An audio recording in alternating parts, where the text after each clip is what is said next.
अस्सलाम वालेकुम। हाँ जी बीएससी, ये आपका हमने टॉपिक शुरू किया था पैराबोला। अब उससे रिलेटेड ना कुछ प्रॉपर्टीज़ हैं पैराबोला की, अब हम वो करना चाह रहे हैं। तो इसमें सबसे पहली जो प्रॉपर्टी है वो है find an equation of the normal to the parabola y square is equal to 4ax in the form y is equal to mx minus 2am minus am cube.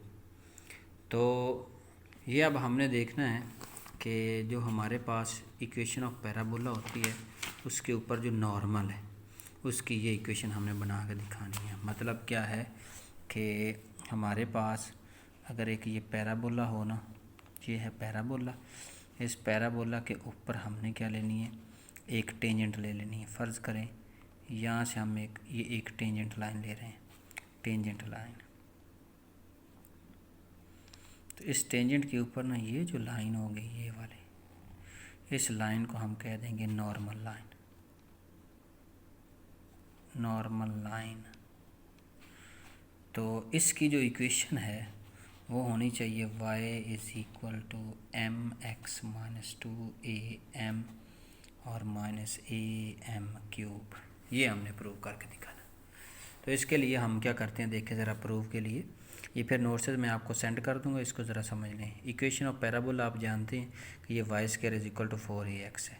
तो ये वाला जो हमारे पास अब y square is equal to 4x, इसका मतलब ये हमारे पास जो पैराबोला बनेगा वो पैराबोला कौन सा बनेगा, y square is equal to 4ax, ये वाला पैराबोला बन जाएगा। ये वाला ये पैराबोला बन गया। अब इस पर हमने नॉर्मल लाइन जो है ना वो लेनी।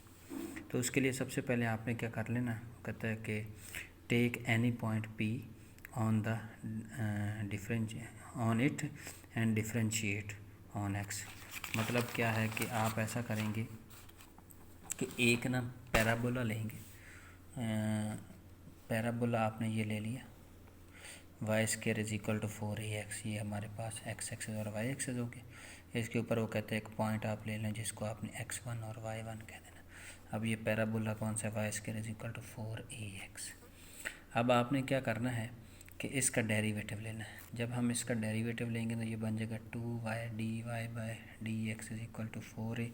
यहाँ से हमारे पास dy by dx is equal to 4a by 2y हो जाएगा। ये इससे कैंसिल होकर ये बन जाएगा 2a ओवर y। तो अब ये असल में जो डेरिवेटिव होता है उसको हम क्या कहते हैं, स्लोप कहते हैं। अब स्लोप हमने जो लेना है वो लेना है इस पॉइंट के ऊपर, ये वाला। तो इसका स्लोप आ गया।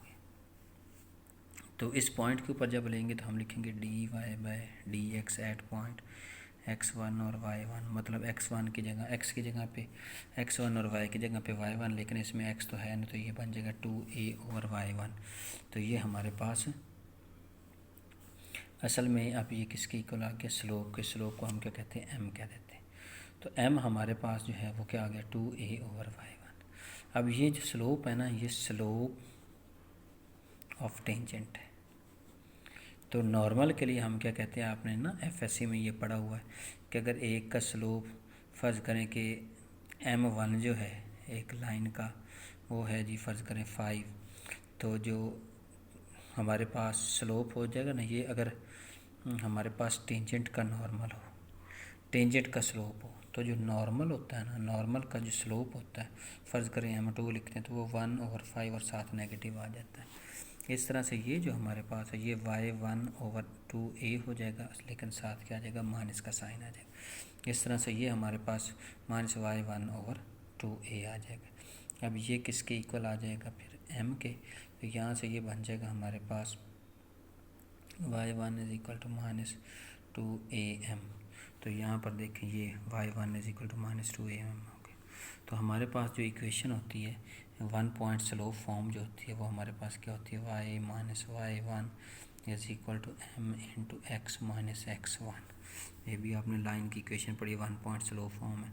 तो ये जो हमारे पास स्लोप आया था ना, ये माइनस y1 ओवर 2a, इसको आपने इस m की जगह पे क्या करना है, पुट कर देना।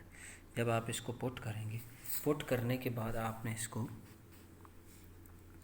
कहते हैं कि ये जो पॉइंट है, अच्छा y1 का square is equal to 4ax1। मतलब ये है कि ये जो इक्वेशन थी, इस इक्वेशन यानी ये पैराबोला की इक्वेशन थी, और इस पैराबोला के ऊपर ये जो पैराबोला हमने पढ़ा था इसमें x1 और y1 जो है वो क्योंकि पैराबोला के ऊपर लाई करता है, तो पैराबोला की जो इक्वेशन होगी ना y² is equal to 4ax, उसको ये सेटिस्फाई करेगा। तो यहाँ से हम फिर इसमें एक्स वाई की जगह पे y1 और x की जगह पे x1 पुट कर सकते थे, वो हमने पुट कर दिया।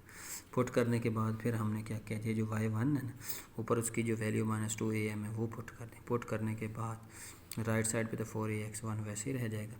अब इसके बाद आप इसको सॉल्व करोगे तो आपके पास जो x1 की वैल्यू है जी वो आ जाएगी am²। अब ये हमारे पास x1 की वैल्यू आ जाएगी, ऊपर हमारे पास y1 की भी वैल्यू आ जाएगी। x1 और y1 की वैल्यूज आपने इस इक्वेशन में पुट कर देनी, तो ये आपके पास जो रिज़ल्ट आएगा वो बन जाएगा y equal to mx - am²। तो ये हमारे पास जो है वो किसकी इक्वेशन आ जाएगी, नॉर्मल की इक्वेशन आ जाएगी। याद रखिएगा जो हमारे पास स्लोप हमने लिया था ना वो टेंजेंट का लिया था, जो कि हमारे पास आ गया था -2a/y। जब हमने स्लोप ऑफ नॉर्मल निकाला ना तो वो इसको उल्ट किया और साथ नेगेटिव का साइन लगा दिया, तो हमारे पास जो है वो स्लोप आ गया। इस तरह से ये जो इक्वेशन बनी है ये बन गई है नॉर्मल की, यानी इक्वेशन ऑफ नॉर्मल इस पैराबोला के ऊपर जो बनती है वो ये बनती है।